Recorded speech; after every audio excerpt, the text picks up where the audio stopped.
Hello दोस्तों, मैं रवि सोनी स्वागत करता हूं आपका अपने इस YouTube चैनल पर। तो बच्चों, हमने इसकी पहली क्लासेस में नाउन प्रोनाउन वर्ब एडवर्ब कर लिए थे और आज हमारा जो पेंडिंग पार्ट था वर्ब का, ऑक्सिलरी वर्ब में हमारा जो मॉडल्स हमारे जो पेंडिंग रह गए थे उसको आज हम कंप्लीट करेंगे। तो सबसे पहले हम इसकी एज यूजुअल डेफिनेशन करते हैं। डेफिनेशन में क्या कह रहा है, मॉडल्स मॉडल्स हैं क्या एक्चुअली, राइट? ये कैसे यूज होते हैं द टाइम वी स्पीक। तो what are the importance of modals in grammar? So, modal is a verb that combines with another verb to indicate mood or tense. इसको ध्यान रखना। देखिए, modal is verb that combine with another verb, यानी कि हमें sentence में एक another और भी एक verb मिलेगी जिसको हम मेन verb बोलते हैं। टू इंडिकेट मूड, देखो मॉडल्स को हम मूड भी बोल सकते हैं या मोड भी बोल देते हैं कई जगह, MODE, मोड, यानी कि क्या हमारा लहजा है, हम कहना क्या चाहते हैं, व्हाट इज आवर इमोशंस। और टेंस भी बताता है, जैसे कैन, अगर मैं कहता हूं आई कैन डू इट और आई कुड डू इट, तो कैन हमें प्रेजेंट बता रहा है, कुड हमें पास्ट बता रहा है। तो टेंस भी बताता है हमें, मॉडल्स हमें टेंस और मूड बताता है। A model is also known as auxiliary verb to express necessity, possibility or permission। ये मैंने आपको मेन चीजें लिखी हैं यहाँ पे। मॉडल्स में और भी बहुत कुछ बताते हैं, लेकिन मेन जो मॉडल्स का काम है वो यही है कि ये क्या एक्सप्रेस करते हैं, नेसेसिटी, आवश्यकता कितनी है, पॉसिबिलिटी क्या हो सकता है क्या नहीं हो सकता, and then permission there are different types of permissions are there, like whether this is a formal permission or informal permission, or that is professional permission, or that is personal permission. जब हम personal permission use करते हैं तो क्या करते हैं ना, तो ये सारी चीजें इसमें मॉडल्स में बताई जाएंगी। थोड़े से इसमें मैंने जो रूल है, इसके ज्यादा रूल नहीं है मॉडल्स के, लेकिन कुछ एक रूल्स हैं वो मैंने यहाँ पे लिखे हैं, इसको आप ध्यान से देखिएगा। It does not effect the verb और सब्जेक्ट। देखिए, ये कभी भी जो मॉडल्स हैं वो कभी भी अपनी वर्ब को इफेक्ट नहीं करते। It always takes first form of verb. Second देखिए, it always take first form of verb. जैसे अगर मैं यहाँ पे ही लगा रहा हूं तो ही के साथ अगर मैं कोई मॉडल्स यूज करता हूं, जैसे मैं, तो ही के साथ में ही आएगा। अगर जैसे ही ये सिंगुलर है, अगर यहां पे मैं दे कर दूं तो उस जो हमारा सब्जेक्ट है सिंगुलर है, यहां पे हमारा सब्जेक्ट प्लूरल है। अगर मैं सब्जेक्ट प्लूरल कर दूं तो मे के ऊपर कोई भी इफेक्ट नहीं पड़ेगा, वो मे हमेशा मे ही रहेगा, मे का मेज नहीं बनेगा, वो होता भी नहीं है। तो इस चीज को आपने ध्यान में रखना है कि जो मॉडल्स हैं वो कभी भी वर्ब को इफेक्ट नहीं करते, वो अपने रूप में ही, अपने ही स्वरूप में रहते हैं, अपने रूप में ही वो अपनी जो एक्सप्रेशन है उसको वो एक्सप्रेस करते हैं। Clear? So it does not effect any verb और सब्जेक्ट। सब्जेक्ट और वर्ब वैसे ही रहते हैं, चाहे जो सब्जेक्ट है प्लूरल हो चाहे वो सिंगुलर हो। Then always take first form of verb. अगर मैं कहूं कि ही में गो, अगर मैं कहूं कि ही में गो या दे में गो, तो जो हमारी जो मेन वर्ब है वो फर्स्ट फॉर्म में ही रहेगी। प्लूरल या सिंगुलर से अपना वो रूप, यानी कि जो मेन वर्ब है वो दैट विल नेवर चेंज, हमेशा फर्स्ट फॉर्म ऑफ वर्ब ही इसमें यूज करेंगे। It tells us the tense, हमें ये सिर्फ टाइम और टेंस बताता है। जो मॉडल्स है हमें सिर्फ टाइम और टेंस बताता है कि हम वो प्रेजेंट में कर रहे हैं या हम वो पास्ट में कर चुके या फिर फ्यूचर में हम करेंगे। जैसे अगर मैं कहूँ कि I will surely do it, no, I will surely do it, तो विल यहाँ पे मेरी एक जो है ना फ्यूचर की एक एक्सप्रेशन बता रही है, एक्सपेक्टेशन बता रही है, मेरी श्योरिटी बता रही है। अगर मैं कहूँ कि आई कुड डू दिस, तो मैं ये कर सकता था, यानी कि पास्ट में मैं ये कर सकता था, अब नहीं कर सकता। यहाँ अगर मैं कहूँ कि आई कैन डू इट, यानी कि मैं प्रेजेंट में कर रहा हूँ, इट मीन्स कि मैं प्रेजेंट में बात कर रहा हूँ। तो मॉडल्स हमें टेंस बताते हैं और अपनी भावना बताते हैं, मूड बताते हैं मॉडल्स हमें, ठीक है। तो आई होप कि आपको इसका एटलीस्ट मेन फिगर समझ में आई है। इसको बड़े ही ध्यान से कीजिएगा, क्योंकि हम जब नॉर्मल बातें करते हैं ना, जब हम अपने एक्सप्रेशन बताते हैं तो उसमें मॉडल्स की बहुत ही इंपॉर्टेंस रहती है।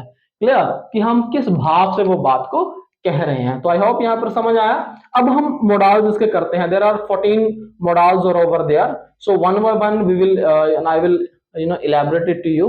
So simultaneously you can prepare the notes as well, क्योंकि मैं इसको बड़े ही माइन्यूटली तरीके से कराने वाला हूं।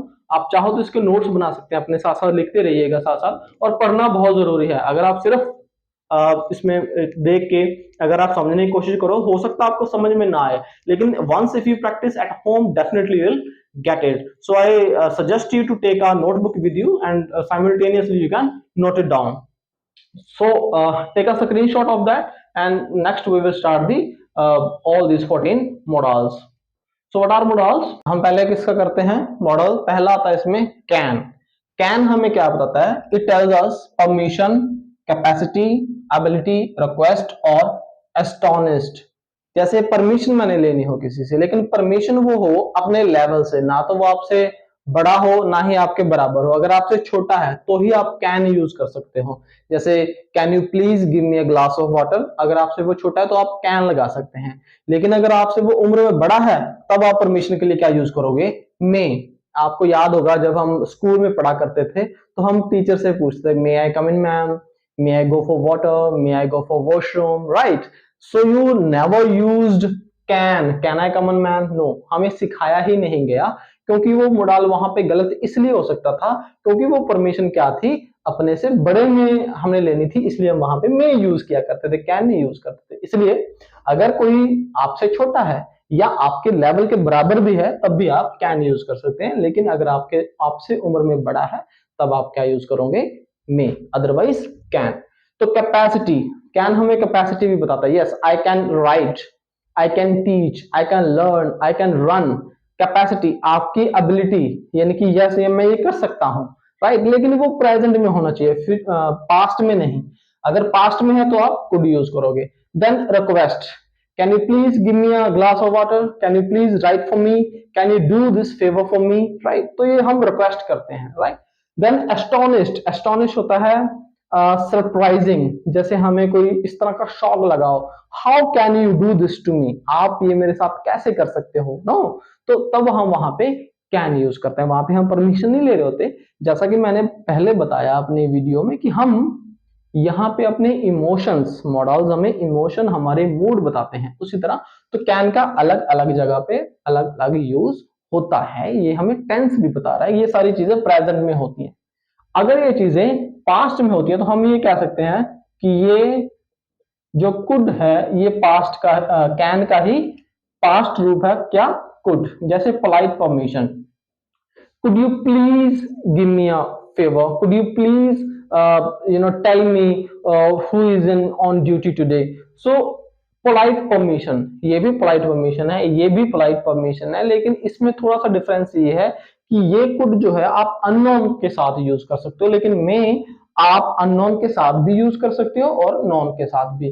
कैपेसिटी वही कैन वाली, लेकिन ये सारी किस्में हैं पास्ट में कैपेसिटी हो। जैसे आई कुड डू इस, आई कुड रन, मैं भाग सकता था, आई कुड सिंग, मैं गा सकता था, आई कुड टीच, मैं पढ़ा सकता था, आई कुड लर्न, मैं सीख सकता था। तो जो ऐसी एबिलिटी जो पास्ट में कर सकते थे आप लेकिन नहीं की, राइट? या हो सकता था वो हो चुका हो या नहीं हो चुका, दैट्स अ डिफरेंट थिंग, लेकिन ऐसी चीज जो पास्ट में थी, देन एबिलिटी भी पास्ट में हो, रिक्वेस्ट भी पास्ट में हो, या astonished, how could you do that, तुम मेरे साथ ऐसा कैसे कर सकते थे, राइट? तो that is also a part of could. तो आई होप आपको कैन और कुड समझ में आ गए। देन मे है पोलाइट परमिशन।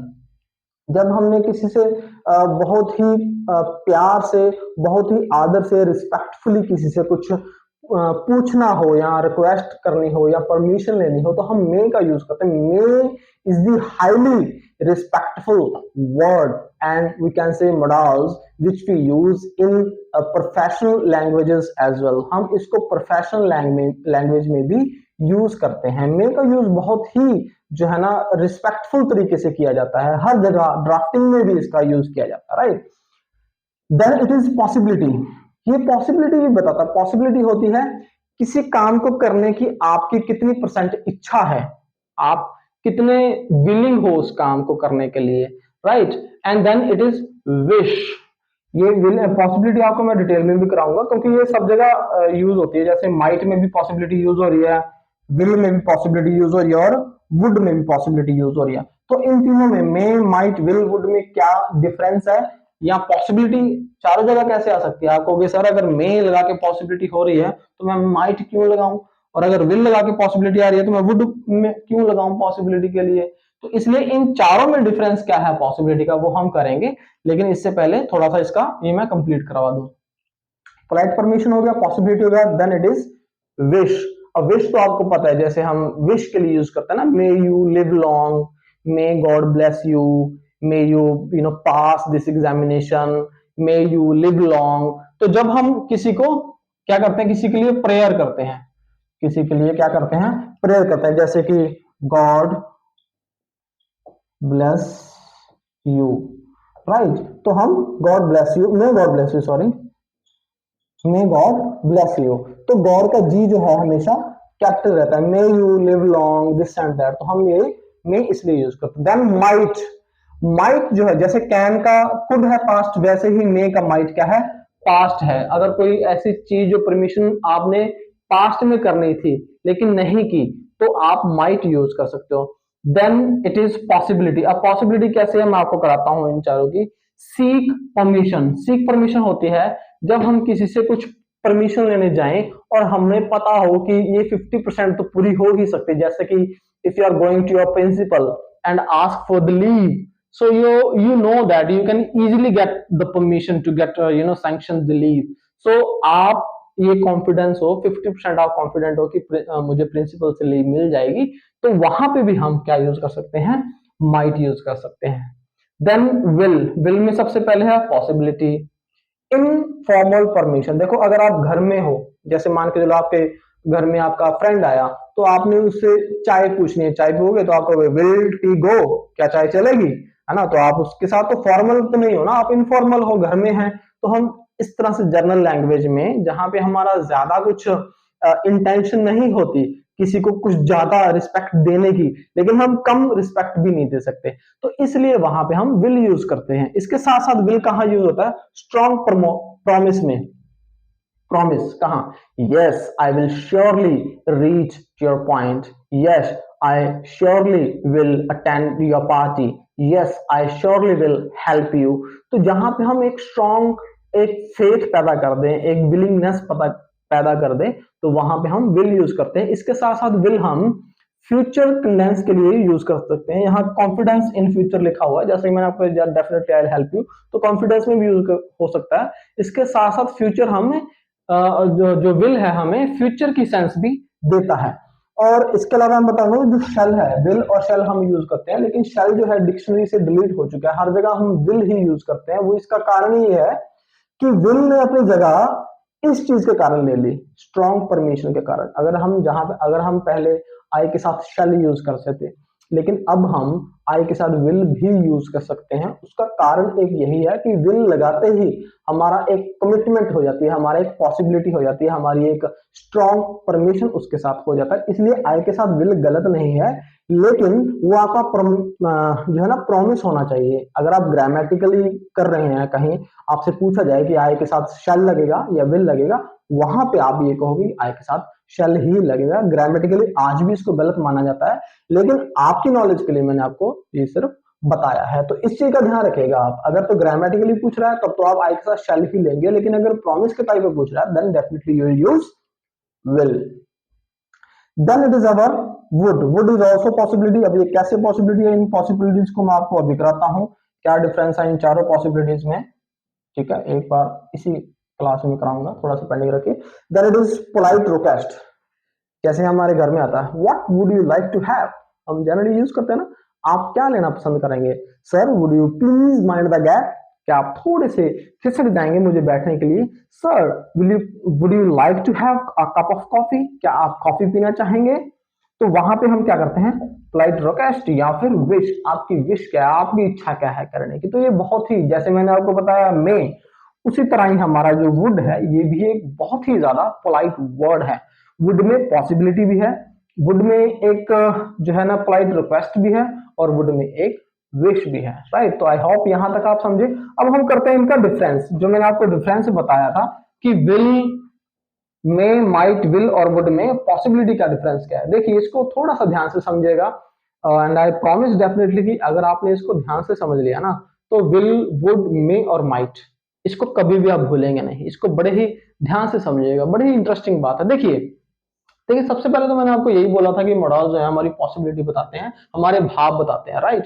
तो कैसे बताते हैं, देखिए मैं यहां पे लिख रहा हूं आई मे गो दिल्ली। आई मे गो दिल्ली, मेरा फ्रेंड मेरे पास आया, उसने मुझे कहा कि रवि हमें जो है ना दिल्ली चलना है। मैं कहता हूँ कि नहीं मैं नहीं जा सकता, मेरे पास काम है। तो वो मुझे दोबारा रिक्वेस्ट करता है कि चलो यार चलते हैं। मैं उसको कहता हूँ यस आई मे गो, यानी कि मेरे जाने की परमिशन, जो मेरी पॉसिबिलिटी है वो कितनी है, मेरी सिर्फ मेरी जाने की पॉसिबिलिटी जो है वो है 5%। जाने की मेरी जो पॉसिबिलिटी, जाने की जो मेरी इच्छा है वो मेरी है 5%। तो मैं क्या कहूंगा, यस आई मे गो, शायद मैं जाऊं। इसका अर्थ होता है शायद, मे का अर्थ होता है शायद, यानी कि मे का अर्थ शायद भी होता है, ऐसा नहीं कि सिर्फ शायद होता है, पोलाइट रिक्वेस्ट भी होता है। तो यहां पे अगर मैं कहूं कि आई मे गो दिल्ली, तो इट मींस कि मैं शायद जा सकता हूं। वो दोबारा रिक्वेस्ट करता कि नहीं तू मेरे साथ चल, it is a necessary, we will have to go. तो ठीक है, मेरी पॉसिबिलिटी थोड़ी सी बढ़ जाती है कि ठीक है यार शायद मैं जा सकता हूं। तो शायद काट के मैं सोचता हूँ कि यस मैं, हो सकता है मैं जा सकूं।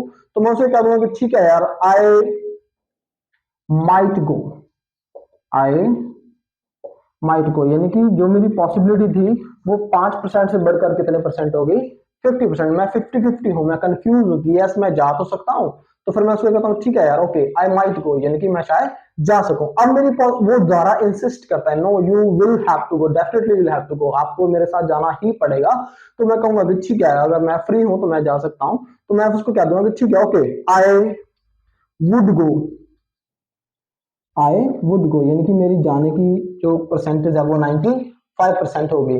तो अब वो कहता है कि नहीं भाई आपको ये श्योरिटी देनी पड़ेगी कि जाना है या नहीं, पक्का मुझे बताओ पक्का।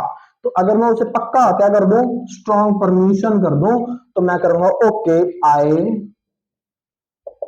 Will go, I will go Delhi, यानी कि ये मेरी 100% पॉसिबिलिटी है कि मैं उसके साथ पक्का ही जाऊंगा। जाना ना जाना तो चलो it depends on your moods, but ये पॉसिबिलिटी हमारी तरफ से हो जाती है कि यस अगर मैंने वहां पे प्रॉमिस कर दिया है तो मुझे जाना है। यानी कि हमारी ये क्या बता रही है, state of mind, it tells or state of mind, or mood, or emotion, or ideas. तो यहाँ ऐसे यूज होते हैं, देखो ये इनका क्लियर यूज होता है मॉडल्स का। ये हमारी इच्छा बताते हैं कि हम कितने परसेंट जाने के लिए विलिंग है, ये विलिंगनेस है, ये पॉसिबिलिटी है। यस आई मे गो मतलब 5%, आई माइट गो यानी कि 50-50 है, आई वुड गो यानी कि 95% भाई मैं जाऊंगा, लेकिन कुछ परसेंट शायद हो सकता ना जाऊं। लेकिन commitment, will is commitment, you can not deny, so will is 100%। तो ये यहाँ पे पॉसिबिलिटी है इनकी। तो आई होप आप इन चारों में से डिफरेंस समझ में आएगा। नेक्स्ट टाइम जब भी आप बात करो तो इन चारों को थोड़ा अपने सेंस में रखना कि मेरी कितनी परसेंट इच्छा है जाने की। अगर तो आप 50-50 हो तो वुड, अगर आप शायद जाओगे तो आई माइट, अगर आप हो सकता है 95% जाओ लेकिन कुछ परसेंट हो सकता ना जाओ तो आई वुड, और अगर आप डेफिनेटली जाओगे तो आई विल। तो this is the very different among this all may, might, would and will. तो इसके नेक्स्ट वाले जो है मॉडल्स वो हम करते हैं। है शेल। शेल कहाँ यूज होता है, शेल हमारा जब हम किसी के साथ प्रॉमिस करते हैं। प्रॉमिस हमेशा हम फ्यूचर में करते हैं ना, कि मैं फ्यूचर में तुम्हारे साथ ये करूंगा। तो हम जब प्रॉमिस करते हैं तब भी शेल का यूज करते हैं। देन डिटर्मिनेशन, डिटर्मिनेशन क्या होती है, it is or determination means दृढ़ इच्छा। जब हमारी विलिंगनेस हमारी फुल होती है तब हम क्या यूज करते हैं, शेल। डिटर्मिनेशन ध्यान रखना, इसका अर्थ होता है दृढ़ निश्चय, हमारी फुल विलिंगनेस। और हमेशा ये फर्स्ट पर्सन के साथ यूज होता है, राइट, आई और वी। ये हम मेनली हम इसके साथ जो है ना शेल यूज करते हैं। Then it is should. Should कहां पे यूज करते हैं, शुड हम जब हमने किसी को ऑर्डर देना हो, you should do this, you should study if you want to get pass, if you want good marks then you should work hard, right? So order के लिए यूज करते हैं। then it is suggestion, then advice। अब advice और suggestion में थोड़ा सा difference ये रहता है कि advice तो हम वहां देते हैं जहां पे कुछ ऐसा हो कि हमें सामने की तरफ से ये रेस्पॉन्स हो कि ये हमारे नोन है, और सजेशन हम कहीं पे भी दे सकते हैं, राइट। सो सजेशन देना हो, एडवाइस देना, you should start this business. So it is just kind of suggestion and advice. Then the degree is higher, then we use advice. Duty के लिए यूज करते हैं, जनरल परमिशन के लिए, यूज करते हैं, should I bring a glass of water for you, should I close the door, should I cap off my pen, should I read the book. So जहां पे हम जनरल परमिशन देते हैं, जहां पे कोई बड़ा छोटा इसकी जरूरत नहीं पड़ती, लेकिन हमें जनरल एक परमिशन देनी है, तो वहां पे भी हम शुड का यूज करते हैं, जहां पे तुरंत आंसर की उम्मीद होती है, तुरंत इमीडिएटली आंसर की। जैसे should I close the door, तो they will say yes shut the door, तो वहां पे हम शुड का यूज भी कर सकते हैं। Then it is must, it is not must, it is must. कुछ बच्चे में होते हैं इसको मजाक में मस्त बोलते हैं, है तो ये मस्त, लेकिन इसके जो काम है बिल्कुल ही अपोजिट है, मस्त में नहीं है, इसके मस्त के अपोजिट बिल्कुल काम है, यानी कि रेस्पॉन्सिबिलिटी होती है इसमें, राइट। तो it is called must. Must कहां, जहां पे रेस्पॉन्सिबिलिटी आ जाए, और रेस्पॉन्सिबिलिटी कौन सी, जहां पे इंडिविजुअल रेस्पॉन्सिबिलिटी, यानी कि सिर्फ एक पर्सन के ऊपर ही रेस्पॉन्सिबिलिटी आ जाए। जैसे you must work hard if you really want to get success, right. Must वहां पे यूज होता है जहां पे हमारी जिम्मेदारी आ जाए, एक जो है ना हमारे कंधों के ऊपर एक जिम्मेदारी, बहुत बड़ी रेस्पॉन्सिबिलिटी आ जाए। देन कमांड, कमांड में भी यूज होता है। जैसे मान के चलिए हमारे पास कोई लेटर आया, उसमें लिखा होता है you must report sharp eight 9 o'clock, तो वहां पे वो कमांड भी होती है, लेटर में भी एक कमांड होती है, जिम्मेदारी, यानी कि अगले को आपने जिम्मेदारी बता दी कि दिस इज योर रेस्पॉन्सिबिलिटी, और वो दे रहे हैं हमें कमांड, तो वहां पे भी मस्ट क्या होता है, यूज होता है। इस चीज को आपने ध्यान रखना है। देन आउट टू, ये मैंने दोनों साथ साथ इसलिए लिखे हैं, मस्ट और आउट टू में डिफरेंस है। क्या डिफरेंस है, यहाँ पे इंडिविजुअल रेस्पॉन्सिबिलिटी है और यहाँ पे ज्वाइंट रेस्पॉन्सिबिलिटी है। अब ज्वाइंट रेस्पॉन्सिबिलिटी क्या होती है, जैसे मान के चलिए हमारे प्राइम मिनिस्टर हैं या सीएम है, चीफ मिनिस्टर है, तो उनकी जो रेस्पॉन्सिबिलिटी है सिर्फ अपने लिए नहीं है, उनकी रेस्पॉन्सिबिलिटी अपने पूरे एरिया के लिए, अपनी पूरी स्टेट के लिए है। पीएम की रेस्पॉन्सिबिलिटी पूरे इंडिया के लिए, right.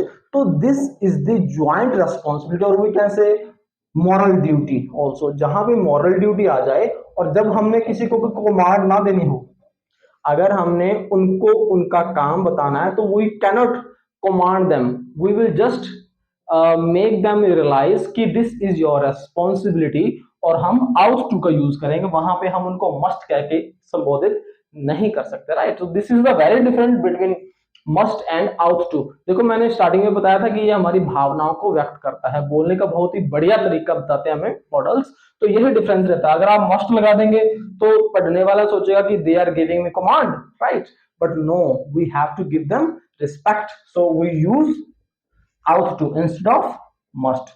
Then it is dare to, dare to होता है कॉरेज, धैर्य या ताकत, हिम्मत। जैसे हम किसी को कहते हैं ना, how dare you to come my home, how dare you touch me, girls इस तरह से कहते हैं, how dare you to talk to me like this. तो डेयर टू होता है जहां पे हम किसी की हिम्मत की बात कर रहे हो, कि आपकी हिम्मत कैसे हुई ये करने की, हमारा भाव वो बड़ा होता है। तो डेयर हमारा वहां पे यूज होता है जहां पे हम किसी की कोई हिम्मत, कॉरेज की बात कर रहे हो। नॉट या फिर अफ्रेड टू, या तो आप डर रहे हो या फिर आप ना डर रहे हो, लेकिन डर की बात हो रही हो जहां पे, जैसे how dare you, how afraid you, how dare you, how courage you, आपकी हिम्मत ये कैसे हुई करने की, या फिर कोई चीज ना करने की आपकी हिम्मत कैसे ना हुई। यूज्ड टू, यूज्ड टू बहुत अच्छा है। देखो पास्ट की हैबिट बताने के लिए हमारे पास एक ही मॉडल है। जैसे अगर मैं कहूं कि मैं बचपन में क्रिकेट खेला करता था, I used to play cricket, या फुटबॉल, जो भी आप खेलते थे, I used to play cricket, मैं क्रिकेट खेला करता था। आई यूज्ड टू स्टडी, पढ़ा करता था, अब नहीं पढ़ता। अच्छा इसकी इंग्लिश क्या बनेगी, मैं पढ़ा करता था लेकिन अब नहीं पढ़ता।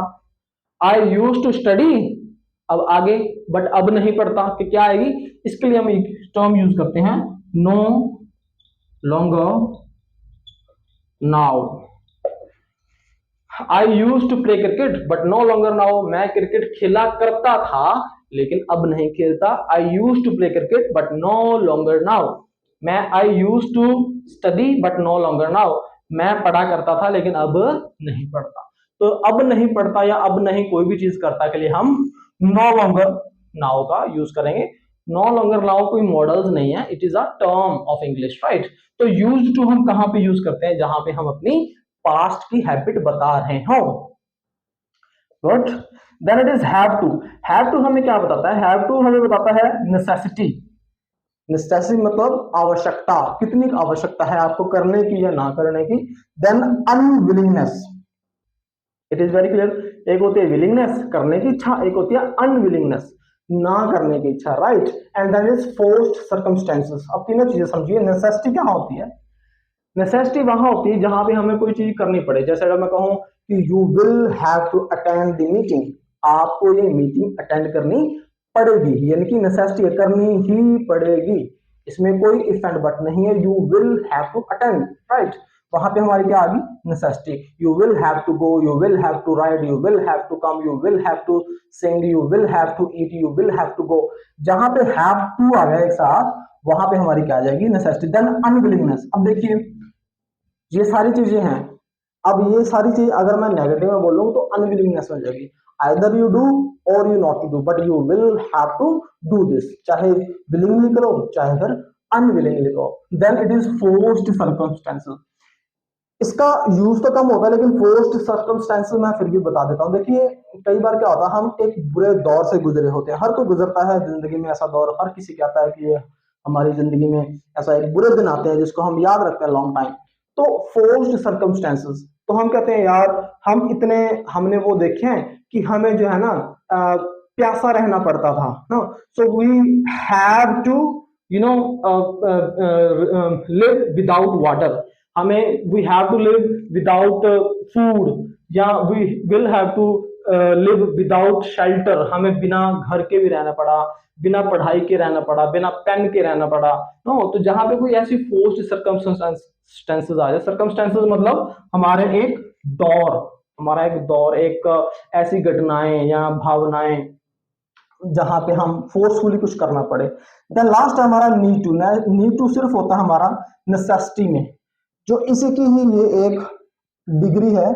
यहाँ नेसेसिटी में तो ना कर सकते हैं लेकिन इस नेसेसिटी में आप मना नहीं कर सकते। जैसे नीड टू का अर्थ होता है, जैसे ये तो इतना ज्यादा जरूरी होता है कि आप मना नहीं कर सकते। जैसे this patient need to have blood, इस पेशेंट को ब्लड चाहिए ही चाहिए। जहां पे हम ये यूज करते हैं चाहिए ही चाहिए, तो वहां पे हम यूज करते हैं नीड टू। तो these are the things. I think आप ये सारे जो मॉडल्स हैं इसके समझ गए होंगे। फिर भी अगर आपको कुछ समझ नहीं आता तो आप मेरे कमेंट सेक्शन में लिख सकते हैं। Definitely I will reply you as soon as I get a time. Definitely I'll revert your messages, or you can call me also. Number has been given in description box. You can check it out. You can call me. You can ask any kind of query if you do have regarding English. So I think आपको ये चीजें समझ में आ गई। जो models हैं वो हम वहां यूज करते हैं जहां हम अपने इमोशंस, हमारा मूड, अपना मोड जहां पे हम बताते हैं, हम अपने मन की भावनाएं किसी के सामने कैसे प्रकट करते हैं, रिस्पेक्टफुली कर रहे हैं, नेसेसिटी से कर रहे हैं, जिम्मेदारी से कर रहे हैं, ये सारी चीजें हमें मॉडल्स बताते हैं। अपने साथ ये फर्स्ट फॉर्म ऑफ वर्ब लेके चलते हैं जो कि मेन वर्ब को इंडिकेट करते हैं। मेन वर्ब हमेशा फर्स्ट रहती है, सब्जेक्ट का इसके साथ कोई लेना देना नहीं है। ये जो मॉडल्स हैं ये अपने इसी रूप में रहते हैं, ये सब्जेक्ट के अकॉर्डिंग या वर्ब के अकॉर्डिंग कभी भी चेंज नहीं होते। अगर वहां पे विल है तो विल ही रहेगा, कैन है तो कैन रहेगा, मे, माइट, विल, वुड, सब कुछ अपने एज इट इज ही रहेंगे। तो आई होप आपको आज की मेरी ये वीडियो पसंद आई होगी। नेक्स्ट वीडियो में हम करेंगे prepositions, right. So till my next video, keep learning, keep smiling. Thank you, जय हिंद।